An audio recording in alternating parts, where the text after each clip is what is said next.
Now, a big part of the Rangers' success is their offense, and Bill Ripken and Mark DeRosa.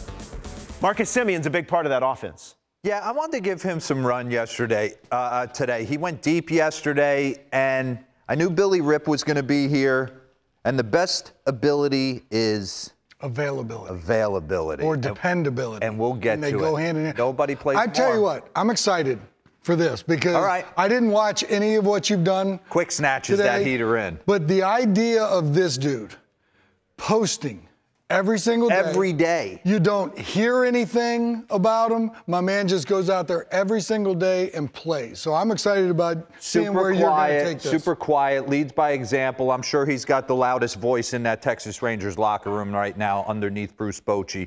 Corey Seager's been nicked up. DeGrom's been nicked up. He's the one constant and kind of leads by example. Early work, getting into it. So I wanted to dive in on him, bring up what he does at the plate, show he's been involved in some interesting things. I mean, he was a guy who was drafted by the White Sox, and then he went over to the A's. Chris Bassett and Marcus Semien for Jeff Samardzija over to the A's. That's not a bad get by the A's right there. That's a pretty good get.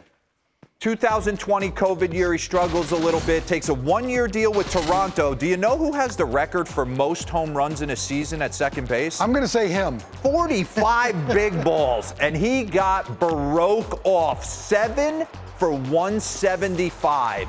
Huge money. Pause this real quick because people are like, at his age, 7 for 175, he's a culture changer. I think he made about $50 million extra on the fact that he was going to come in there. Chris Young wanted a guy to come in there, and this is how we're going to stretch. This is how we're going to lead the troops. This is how we're going to shower, get on the bus, everything. And you know what was cool, too, when he did that one-year deal in Toronto? Yeah. He went to another position. And he moved over to second. And he said, I'm betting on myself. And you know what I like, too? When Corey Seager got hurt, there was chatter that he might move back over to short, and Boch was like, no. No. He's our second baseman. Right. We're leaving him there. We'll figure out shortstop. Okay. So run this.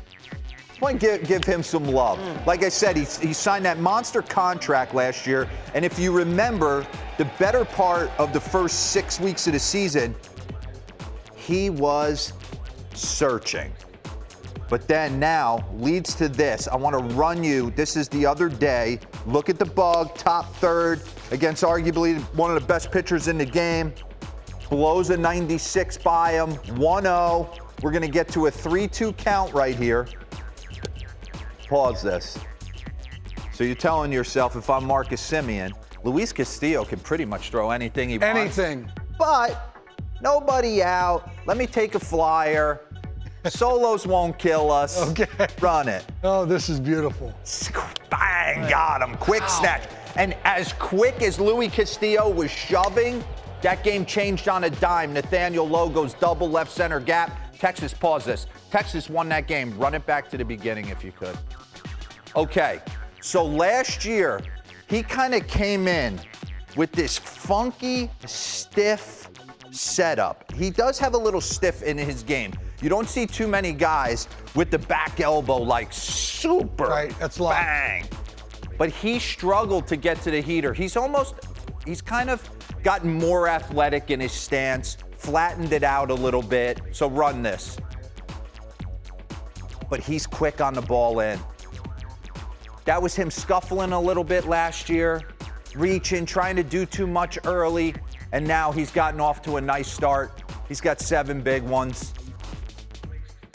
A lot of guys, talking to a lot of guys at the WBC, what are they doing underneath? It's high velocity. High velocity foam balls. At close range, which, by the way, the foam balls at that pace, they really keep this flat. They keep that flat, almost give the perception of the rise. And if you don't clip it on the barrel, it's like all over the joint.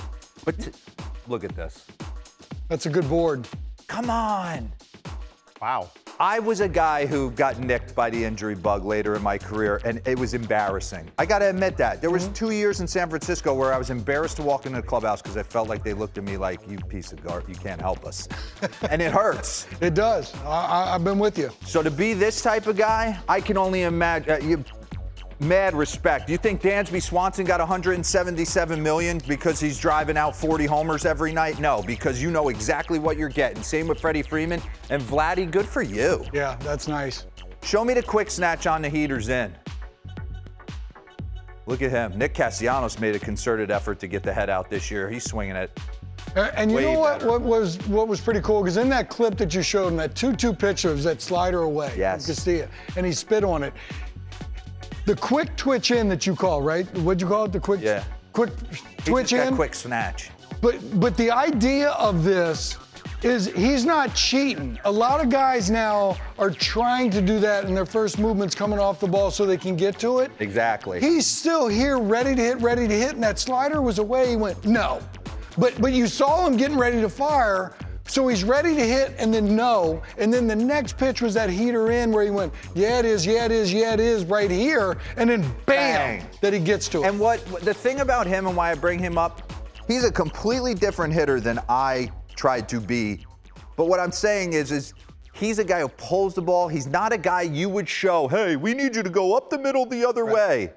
That's not his game, man. He's a little closer to the dish. You miss in, he could change the score. But he's out there every stinking day. Yes. Pencil him in. Post. And that matters. That does matter.